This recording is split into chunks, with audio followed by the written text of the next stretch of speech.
Dans le cadre de l'utilisation d'Illustrator, une fois que vous avez créé votre plan de travail, il y a des paramètres aussi que vous devez utiliser si vous utilisez ce qu'on appelle les effets de pixelisation. Alors les effets de pixelisation, c'est certains filtres que l'on peut imposer sur Illustrator et qui utilisent des effets de pixels, c'est-à-dire ça peut être des dégradés. Alors je vais en créer un. Imaginons que vous avez une ellipse qui est noire, effet, un contour progressif. Je vais avoir les paramètres de mon contour progressif. Je mets un aperçu. Je vais augmenter énormément le rayon de ce contour progressif. Voilà, je clique sur OK. On va zoomer dessus maintenant pour voir un peu quel type de... Pour l'instant, j'ai pas trop de pixels.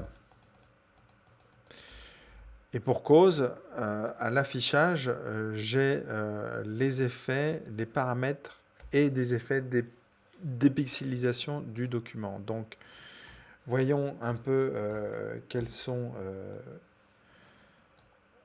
les paramètres des effets de pixelisation du document. Là, la résolution est élevée. On peut en faire un écran. OK. Et là, pour le coup, vous avez les pixels qui apparaissent, vous les voyez. Hein. Mais c'est tout à fait supportable dans le cadre d'un affichage, comme son nom l'indique, d'un affichage écran à 72 dpi. On ne verra pas les pixels, on commence à les voir beaucoup plus tard. Resélectionnons cet objet, effet, paramètres des effets de pixelisation du document. Je peux augmenter la résolution dans le cadre d'une impression, 300, voire même plus, autre. Vous pouvez rentrer une valeur genre 600, pourquoi pas. Là, pour le coup, vous risquez un peu d'alourdir votre fichier. Et ces paramètres s'appliqueront de pixelisation à chaque fois que vous faites un effet qui nécessite une pixelisation. Nous verrons, il y en a quelques-uns.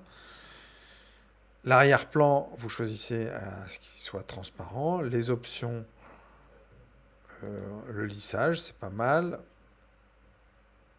Est-ce que vous voulez ajouter un masque d'écrêtage? Non. Ajouter 12 mm 7. Alors 12 mm 7 encore, c'est les valeurs en pouces qui sont adaptées au système métrique latin, on va dire européen, du sud, et non pas le système anglo-saxon.